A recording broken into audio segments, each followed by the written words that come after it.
Well, it's been a long time coming. Welcome to the studio tour.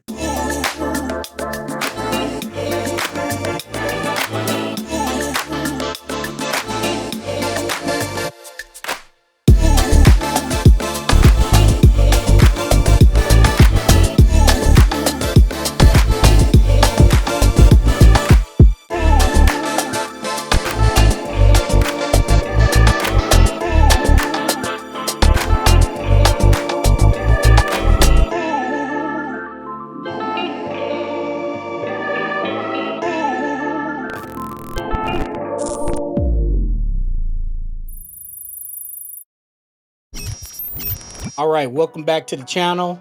I am TouchTone DSG, and welcome to my home studio. So I've been wanting to make this video for a while, and I was going to do it a long time ago, but my studio was changing so rapidly. I decided to wait till I got it to a point to where I was comfortable with doing a room tour or a studio tour. Now, this is a complete hybrid studio, and I built the studio around that being hybrid, with the number one goal being efficient, and we'll get to that later in the video. But let's start with some aesthetics, because I am an aesthetically pleasing person myself, kind of, whatever. But I like aesthetics because it makes me feel good. When I walk into a space, I have to want to create.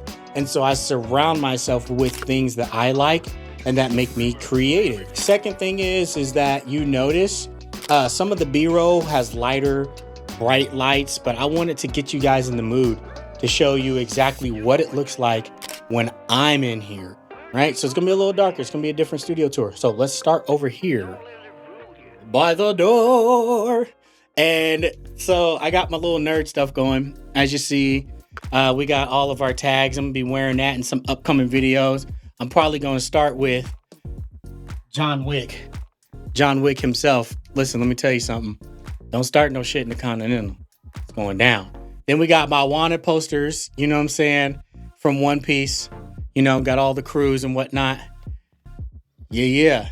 And then off to the right-hand side here, we got some posters, you know, One Piece, Haikyuu, Cowboy Bebop. You know the vibes, you know. Then we'll move over here, and this is kind of like my couch area. This is where people come when they want to sit, not where they come, but when they come to the studio, this is where they sit. You know what I mean? And then we got, you know, the stuff I'm into. So we got Madara right there, looking like an absolute G. You know what I'm saying? We got some shots of Tokyo, hyperinflated with the neon signs. We got Kakashi under there, looking like a Bezos. You know what I mean? Like that's just kind of what I'm into, man. And I think it adds to the sound ambience in the studio. It probably doesn't, but you know, nothing wrong with a little bit of placebo. You know what I mean? Then off to the side here, we got some more stuff. We got it's everywhere you look, there's something to look at. I'll have massive B-roll going as well. You know what I mean? So yeah, so when you take a good look at the studio itself, it's a vibe, dude. And that's what I was going for. It's just a complete vibe of the studio. Oh, by the way, this whole studio is voice activated as well. So yeah, that's cool. But as you see, the ambience, man, got my corner here with some more figures, you know what I mean? Like it goes down, and I got like my lights, my neon lights, you know what I mean? So cool thing about it, if I give my studio certain commands, it will do certain things. So if I give it a command of just like studio, it will shut down all the neon lights, turn up the white lights and whatnot. And that's usually when I'm in here and I have to like get some business done. I'm on a Zoom call or something. But when I'm in this mode right here, it's pretty dope. Like, so if I say computer, power down. That's dope. He said done, Mr. Smith. But if I also say computer, let's create the future. There we go. So remember, you are a creator. I always tell myself that. And remember, you're a creator too. Don't let nobody tell you different. The studio itself is in pretty dope condition. You know, as far as the aesthetics go, I think I put my foot in it because like I said, like, yo, it's gotta be cool. It's when I walk in here, and because sometimes you're not motivated to do shit. You know what I mean? But when you come in a space that you've worked hard to build, and it's your vibe, it's dope. I know some of you are wondering like, hey, you know, why is your studio built that way? And the brief answer is just like because I wanted it to. Like I've had studios before to where it was cool, but it was kind of stale, right? It's just one of those stale studios, and it's nothing wrong with that. If your studio's like that, I'm not trying to talk stuff about you, but I'm a huge believer in do what you love and love what you do. And anime and just being like who I am, that's a big part of like my identity, and I don't shy away from that.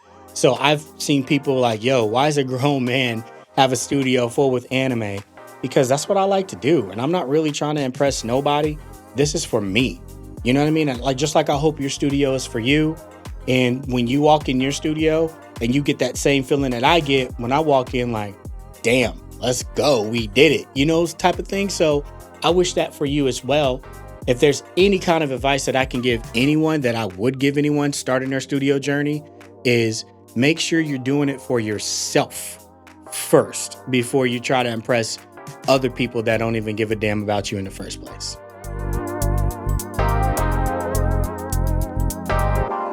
I got the studio basically sectioned off, right? We got more of the engineering part, and then we got the creative corner. So let's start at the creative corner here. So off to your right-hand side, I have the MPC Live 2. As you see, that is clearly one of my favorite pieces, especially for drums. Then we got the Arturia Mini Freak, which is a fantastic board. Kind of stale sounding, so I do run that through the Microcosm by Hologram. It is pretty dope. And then as far as like monitoring right there, we have the TC electronic monitor, as you see. And I keep that on at all times because that just really helps me like kind of keep a balance on things, because sometimes you get air fatigue and you don't even know it, but you definitely want to trust that. And that is one monitor, like one analyzer that I really, really trust, which is why it's been a mainstay in my studio for so long. And then right behind you here, all right, guys, future me here. I wanted to give you a quick update on the studio. So my synthesizer section has changed a little bit here. So if you look, we have the Prophet 6 now. I went ahead and picked this bad boy up in a 3-tier stand. So I got the Montage, Prophet 6, and the sequential, the Rev 2 here. And then I just moved my other synth, the Cobalt, under my desk keyboard. And that's that for that. And I'm really excited because I've always wanted a Prophet 6, you know what I mean? And I finally got one. So just wanted to give y'all a future update. Back to the video.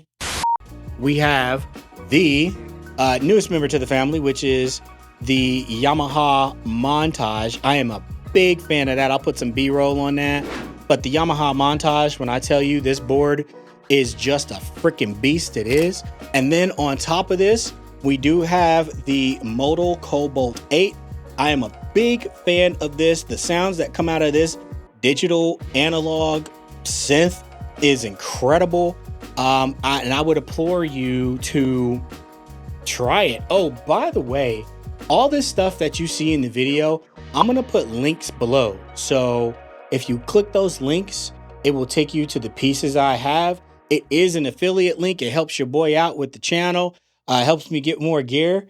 So if you want to support me in any way, because I really don't have like anything going on with Patreon, this is a huge way to support me, and I appreciate it. Thank you. So with that being said, let's move over here into the desk, because we kind of got a lot to get through with this one. So let's just keep it on the synthesizers really fast. So right here is my Prophet Rev 2. This is a beast. Ooh, look at that boy. Yeah, that boy thick. Thick old boy. Yeah, but this right here, I love the key bed on it. I love the sounds on it. The filters are really, really dope. You know what I mean? I use them in tracks that people just love and are like, man, we love your sound. One of the cool things with this is that it's almost like two keyboards, two synthesizers in one. The way that I have it hooked up is because this guy right here, the H9 Eventide pedal. So when I turn that on, it really changes the timbres, the sounds that come through this synthesizer. So it's almost like having two boards in one. And I run all of these boards. Check this out. So I'll run all of these boards into this guy here. Is the Phoenix Audio to the Phoenix Audio DI box. Now, what this does is it takes all of my hardware pieces, my Prophet, my Montage, my Arturia, my MPC, like all of these pieces, and it routes it into the brains of the studio. Not only that, it does color the sound. So your sound from your keyboard and your sound from your MPC and your other synthesizers, it's gonna have this harmonic touch to it, right? Depending on how much you drive it. And when you drive it, it sounds so good. You get so much character, and you lose a lot of that, like the odd harmonic, that kind of, you lose a lot of that, but you pick up the stuff that's very pleasing to your ear. And what I do is I run that into the middle part here, which is the Lynx Audio. Okay, so that is the Lynx Aurora N. That is a 24 channel Thunderbolt. Yeah, I upgraded it to the 24 channel Thunderbolt. I didn't start there. Actually, I started with 16, and 8 of these channels are used for the summing with the DI box, and we'll get into that. But man, I love it. And that's one of the things I was talking about earlier, is being hybrid with the studio, right? So when I have an idea, I need to click one button, get it in. So that's what I do here. I'm able to click one button, access my synth, one button, access my MPC, bring it into whatever DAW I'm using. And the cool part about it is the way that I have it hooked up is there is the MIDI track on one and the audio track on the other. So I can play MIDI, manipulate it, and still get this nice gooiness of that DI box and just print that sound. Pretty dope, right?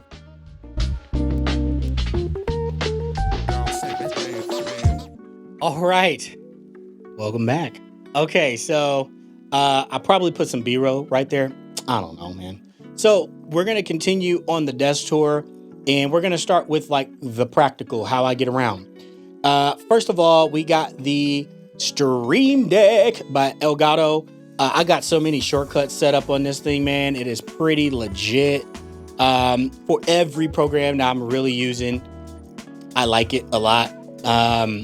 It makes some of the functionality into what I'm doing very quick and easy. And you're gonna notice a theme. That's one thing that I'm really, really particular about, is being quick and easy. Not that I'm quick and easy. I can be if you want. I'm just joking, I'm married. Oh, that guy said that. Yeah, so quick and easy is the thing. Very concise, clear, efficient. I love those words because that's what I pride myself on. As you can see, that's the way my setup is. Next, we do have the Kensington trackball. I was using the Logitech MX mouse or whatever, but it's just not as efficient as this guy, okay? I've been using this since 2011. I tried the mouse thing for a while, went back to this guy because it is the shit. Like, once you like get it down and you know like your shortcuts, you don't want to go anywhere else. It tracks really, really well. Big fan. Next, we just have a wireless keyboard. Logitech, very standard, but that thing is built like a tank. I'm a big fan. And gotta have your mouse pads here. You know what I mean? Take care of them wrists, man. You don't want that corporate tunnel. Next to that, we have the Atom by Presonus. And holy crap. Let me tell you, man, that thing is dope. The chords that it can do, just literally the whole functionality. It's MIDI control. What do you call it? I'm not sure, but the way that it like hooks up to like all of your DAWs without having to like go through and map key and key, all of that stuff, like it is right where it needs to be. It hooks up, reads automatically, MIDI key mapping. That's what it is. Yeah. So that part. Oh man, what do I want to get into next? Like, oh, let's talk about the monitors. So we'll talk about all three monitors here. So the first monitor that you see, that's going to be the Kali Audio with Rock Lee on top of there, looking like a straight boss. That is going to be the Kali Audio L8s on the Gator stands, and they get the job done, man. They sound great. Next to that, you're going to have the Ex Machina. Now, that's kind of one of the crown jewels in the studio. The Ex Machinas are absolutely amazing. Don't at me. Those are definitely on the Sound Anchor stands. Man, as you see, I got a video on there. I'll put it somewhere up on the screen. But the Ex Machinas are super legit. They changed the way that I listen to music. They also changed the way that I even approached my studio, believe it or not. And then next to that, you have the Avantones. I use those. I still use those to monitor. Those are still really, really good. I'm a big fan. When I really want to listen to something in mono, kind of get a feel for that, what those mids sound like, I go there. And then as you see, we got some crystals. Yeah, I'm a crystal nerd. I believe in science, and I'm a big science geek. So that's one thing that you guys probably didn't know about me. Well, I think most engineers are. But yeah, so we got some crystals. We got some crystals of some devil fruits in front. Luffy, you know what I'm saying? Yeah. There it is. Got my anime figures up there. Gojo sitting up there like a boss. Man, it's a shame what happened to that guy. It's a shame what happened to Gojo. All right. And so before we get into all the hardware, the desk itself is the Buso Audio Producer Classic. This is a fantastic desk. I did do a video on this, and I will put it up there. And from my initial review, which is about a year ago, ain't jack diddly changed. Actually, I love it more. It's a good build. It's one of their better builds, and that's a good company. You know, it done went up in price. I could tell you that, but this is a fantastic build. I don't know what else to say about a desk. You know, go watch the video. You know what I mean? With that being said, let's take a step up into the rack itself and talk. Oh, one thing, studio chair. So this guy, what we have here is the Stealth chair, and I forget what model it is, but once again, I'll put the links in the description. This chair is called the Engineer chair, and let me tell you, it holds me, and I'm a big dude, as you see, and I have no problem with it. Other chairs I was using, I was kind of getting like the arching back problems, like you would feel it. Not with this guy, because the way that you sit in it, you're kind of like standing up at all times. So when you get up, it's not like a straight get up. You just kind of stand. You know what I mean? I love that about this thing. Great chair. Pretty pricey. Not gonna front. Pretty pricey. Don't look at the dust there. But pretty pricey. I'm a big fan of it, and I would show you guys my wire management, but no one wants to see that. I know what you guys are here to see. Oh, the big monitor. The big monitor here. So this is the LG C4 TV monitor. It's a TV. It's not really a monitor. I did have the ultra wide up there, and it was cool. I was a big fan of the ultra wide until I wasn't. It had some drawbacks that I just couldn't get over. Main thing is that it was blocking my other monitors and messing with my stereo image. I can't have that. Messing with that center, dude, that mono center. So I got rid of those and went with this, and it's been fantastic. It's an OLED. Color grading on it is a dream, as you see on this video. Looks good. I can really dial in things. But all in all, you know, too, man, I'm getting up there. My eyes are getting bad. I was squinting with the OLED. With this boy right here, we able to just see everything. Oh, by the way, I should let y'all know, my daughter is the camera person right now, and I want to give a shout out to her. So if she's looking at some wrong gear while I'm saying it, please don't hold it against her. She's just trying to help her dad out. Thank you. I appreciate that. All right. So let's move on. Let's move on to some of this stuff here, because we got a lot to get through. I ain't trying to flex. We just do. All right. So first of all, we have the power conditioners. This is just a regular power hub that I got off Amazon, but it all is running into this Black Lion PG2. This has been a dream, keeping everything safe here. You know what I mean? All of my hookups are in the back. So I got my monitors running through here, so I'll turn these off. Now remember, when you are turning on your monitors, last on, first off. Do not make that mistake. I've seen people do it. Pow! I hear it. And I'm like, you're an idiot. So don't do that. Let's go down here. First compressor on the dial is the T25 by API. I love this thing. The sound that comes with this guy. Holy crap. You know what I mean? Now, I mainly use it for vocals. I do run things through it just for the tube sound sometimes. But I used to do that more when I had less. Now I got other tubes that I run things through just for the sound. That sound great. The next guy on here is the API preamp. Yeah. Y'all already know the 3122V. If you don't know about that guy, you need to get to know that this is like a secret weapon. Let me tell you, it ain't going nowhere, like ever. Like, I use preamps differently. Yes, I use them for vocals, but I also run things through them. And it gives it this character, like it gives it like this aggressiveness. It's not too aggressive like some of the Neve stuff. As you see, I ain't got none of that up in here. Yeah, I used to have Neve. I don't do that no more. And I ain't trying to bash Neve or anyone that like Neve. I'm just not a fan of that sound. Shocker, I know, hot take, but I'm just not a fan of the Neve sound for many reasons. I can make another video about that all day. I've had some of the Warm stuff. Yeah, that's out of here. I've had, I ain't trying to bag on Warm. I'm just saying, like, I've had 6 of their pieces, 5 of their pieces, and it's all gone. And it's all gone for a reason. So back to the API. The API itself, I run so many things through here. I run strings through here. I run drums through here, keyboards. Like, this thing is so nice. If you were looking to give something character, if you were looking to give something a little bit of bite, but not standing out too much, but you hear it, that's the piece. I love it. All right, guys. So the next piece we got on the agenda is the Manly New Mute. So oddly enough, I think this was like my first major piece of hardware. Before I hit this, I had a couple of Warm pieces. I had the Golden Age Pre. I had a couple of Motu pieces, but this right here is the real deal. I'm a big fan of the sound. I did a video on it. The link will be somewhere up in this mug.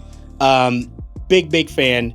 I think if you are a fan of like hi-fi tube sounds, this is it. You know, it's not like the Varimute where it's going to super color your sound, but you can definitely hear it when it comes on. The next piece here is the Elysia X filter. This is a Swiss Army knife when it comes to EQs and filtering. I use this almost on every single mix. I'm a big fan of that. It's a very light piece. You know, that's the first thing I think of when I see it. Like, I just remember picking it up. I'm like, yo, this better be good because this is some bull. But it's very good. I think if you're into EQ surgically, without things being too harsh, this is the EQ. And speaking of things not being harsh, that leads me into my next one. We got the Phoenix Audio, probably my favorite hardware maker. Phoenix Audio, we got what is called the Gyrator EQs in the 500 series here. And when I tell you these EQs are amazing, you better believe it. I mean, they are so freaking smooth. They're one of those things you put on and you're like, man, that sounds good. And when you take it away, you're like, no, put it back on. You know what I mean? It's like, hey, put it back in. That's what she said. Secondly, we have some more Phoenix Audios. We have the N90s. All right. So the N90s themselves are my favorite new bus compressors, especially for boom bap. Let me tell you something. They got this sound and this clamp down that's not overly aggressive like some of the Neve stuff. And it's just fantastic. I used to have the Neve bus processor. Yeah, got rid of that thing, man. Like, it's cool, but it's so aggressive. And I was just using it for the silk and the width. I'm like, why did I pay close to $5,000 for this thing? Nah, you gotta go, G. Like, you got to do more than that. If I spend $5,000 on you, I'm gonna use you on every mix. And if I can use you on like 20% of mixes, but you're 5K, sorry, adios. It's been nice knowing you. So what I did to make up for that width is I went with the SPL Big here. The SPL Big is just one of those pieces that go on every single mix that I have. It is so fun to play with, so fun to work with, and it sounds so good at all times. And I literally mean at all times. You can get in trouble. You can get in trouble with that piece. Like most SPL stuff, they sound so good, you just want to keep pushing it. But you don't. You got to have some reservations. All right, let's move to the middle part here. Let's start with the Lynx Audio, the Aurora in there. Man, that interface is the best interface I've ever owned, and I've been through some, man.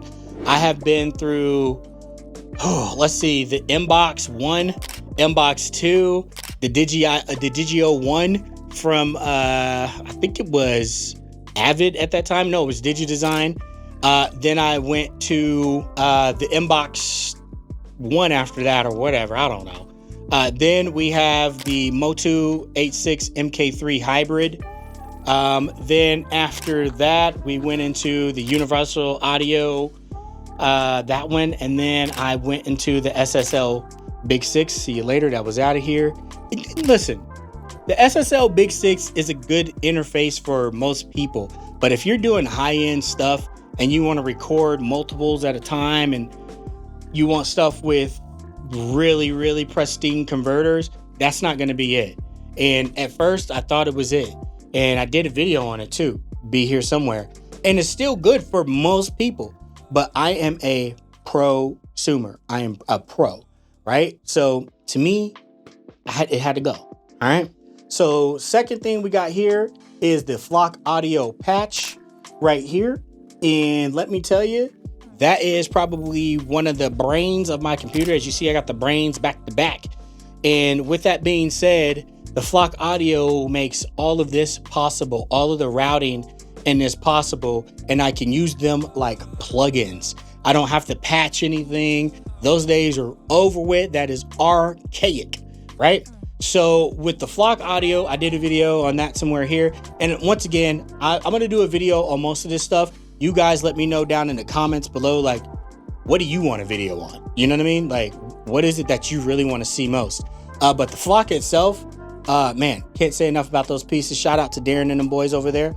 The third thing we got over here is the TC Icon Series rack. And I got about 5 of their modules and 6 other modules. And I can make a whole video about those, but those are basically controllers for their plugins, but everything sounds so freaking great. With those, it had to go on my rack because I use it a lot, especially their multi-band compressor. Holy crap, holy guacamole. The fifth thing here that we have is my new favorite piece. This is the UBK Fatso. I do have the original Fatso as well, but the UBK itself is pretty pristine, man. This thing, I run all of my samples through, and it gives it such this character, and it makes it pop out. Like, if you don't got one, go demo one. If you want one, I'm telling you, you're not going to be disappointed with that piece. I don't really use the compression on that. I just run things through it for the sound, for it's like a tape sound. It's nice and gooey.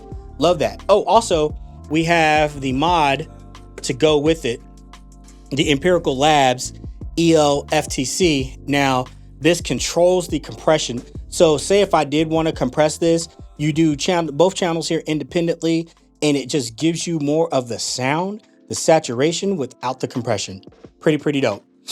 So under that here, guys, we have up is the Bax EQ. So the Bax EQ by Dangerous here, this is fantastic. I'm a big fan of this. We'll just go with the whole Dangerous rack, like this whole section. We got the Dangerous EQ, then we got the Dangerous compressor, then we got the Dangerous D-Box Plus. And the D-Box Plus is what I'm running to monitor my sound. I wanted clean sound. I wanted high quality sound to match the Lynx Aurora. And the cool thing about it is my summing is in there. So when I wanted to go with my summing, I didn't want anything that's colored because I can get the color myself. I just wanted that separation, right? The Lynx does such a good job of it, but running it through the D-Box and then bringing it back in and then like putting your hardware pieces basically on your mix bus at that point, chef's kiss. Why? The Dangerous compressor is probably one of my faves. Probably one of my fave compressors, man. I'm a big fan of it. It's very clean sounding, but it's expensive sounding. You know what I mean? It's wide. It's got like this tone to it that's like high fidelity almost. The one thing I will say, it's a little light in the butt. It doesn't have a low, like a heavy low end, like some of the N90 stuff or like the Fatso, but that's okay because I like pieces that don't necessarily get in the way, but add to. I'm a big fan of that. Let's go with the third rack over here. So once again, got some Black Lion power grids, some power protectors. We got the Furman, the OG Furman, and then that DI box. But the next piece of gear that I am running into is the Better Maker. Now, I'm a big fan of that Better Maker passive EQ. I know they got the tube out right now. I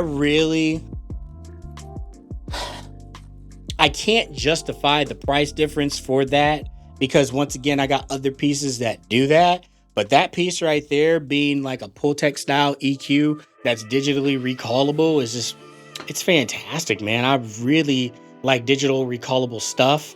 Trying to get more into that, but I'm cool with what I got, you know what I'm saying? So that's a good piece, especially like on vocals and kicks. That's fantastic. The next piece here is the Audioscape G-Comp, and that was actually one of my first pieces of hardware. Serious pieces of hardware. And I don't really do cheap stuff. I don't. That's probably the cheapest piece in this rack, but it don't sound like it. It sounds like a couple of thousands of dollars, if not more. It sounds hi-fi. So, you know, like when you turn a TV on, you can hear that sound like, oh, the TV's on, but it's not like making noise. You can just hear the frequency. When you turn that piece on, that's what it sounds like. Like, you know, it's going through something. And then when you like start to bus compress, boy, it sounds good. Almost close to the original. I went to the conservatory, as most of you do know. So I had time with the original. It's right there, man. Audioscape's doing a good job. So yes, it's my cheapest piece, but it's got big dick energy. All right, so let's go to the solid state here. This is an SSL Fusion, one of my faves, especially for color, especially for like just getting things to sound more analog. I love that piece for that. Fun fact, I cut my teeth on YouTube with like the UC1, the UF8, the UF1. As you see, they are no longer here. See you later. I like SSL as a company, but I don't like them at the same time. Those are fantastic pieces for controllers, but I got more into like, if I'm gonna have pieces on my desk and in my desk, it better manipulate my sound. That's where I'm at with all of this. I have to have things that make practical sense. And to me, with the UF1, the UF8, and the UC1, it was a lot of overlap. And I felt like I just kind of wasted my money on a couple of those pieces. So they're up out of here and they're not coming back. But, you know, for most people, man, once again, I ain't trying to rag on nobody that got it, but it's just, it didn't fit me no more, you know? And that's cool, because as producers and engineers, we grow up out of stuff, and I've been growing up out of stuff fast. Even the desk, man. I will put some B-roll here, but I done been through like 3 or 4 desks till I landed on this one, you know, 2 by Buso Audio. And then the other one was the platform by Output, I think it was called. Yeah, bye. So let's go here. Back to another one of my pieces here that I am a big fan of, Phoenix Audio. This is the Ascent Preamp 2, the EQ version. Boy, if you ain't up on game, yeah, still You know what I mean? And it is still like one of those pieces, dude. The way this make microphones sound is crazy. I'm telling you, it's crazy. That is my favorite preamp, more than my API. And this is the Phoenix Audio stuff. Put you in the mind, if Neve and API had a baby, it is in the middle. It's Phoenix Audio. It's aggressive, but it's super smooth at the same time. It's fantastic. I run my drums through there. It gives it this nice punch, knock your ass out. I love it. So Phoenix Audio, shout out to Robin and them boys over there. They are really good people. Shout out y'all boys. Next over here is the original Fatso, the ELX or the EL7X or whatever it is. Y'all see the name. This one's great. I'm gonna be honest with you. I like the UBK a lot more, but that one is fantastic as well. I use that on my actual bus to get that tape sound. And there's a bus setting on there that I don't get too much compression on, but it just does its thing. It just does its thing, and I'm a big fan of that, especially for like a pop mix, an R&B mix, something a little bit cleaner. That's cool. If I'm going with some like boom bap, some dirty hip hop, I'm going the Phoenix Audio N90s all day. That I'm telling you, do not sleep on them N90s. But the Fatso, fantastic. Gotta love it. It's a classic piece. You'll see it in every studio. That's why you don't see a lot of them for sale. And that's one of the things I gauge my stuff on here is how many is for resale. And when you look at the stuff in my rack, not much. You know what I'm saying? Go up on Reverb and just type in warm audio. All right. So the next piece here we have is the SPL Vitalizer, the MK3 model. And this is a beast. Recent edition, but it is a beast. And let me tell you, you can get in trouble. Boy, you better be careful. You better be careful. You know, like when you was a kid, you did something, people was like, ooh, that's that piece. Like you're thinking you're making great moves, and then you A-B it, and you're like, whoa, that's way too much. Yes, that less is more. And I truly mean that. Less is more with that, but it sounds so good. You can get in trouble with that easy. So be careful with that piece, but I think it's a must-have. And I can make a video about that. You guys let me know in the comments below, like out of all the gear that I don't currently have a video on, which one you guys want to see a video and demonstration on first. It's not going to be like a review. It's just going to be like how I use it, because reviews are boring. That's why I stopped doing them. So yeah, just let me know, how y'all want to do that. But yeah. Let's move on to the brains here. So we got my computer. So this computer itself is a Hackintosh build. It's got 28 terabytes worth of storage. It's got 128 gigs of RAM.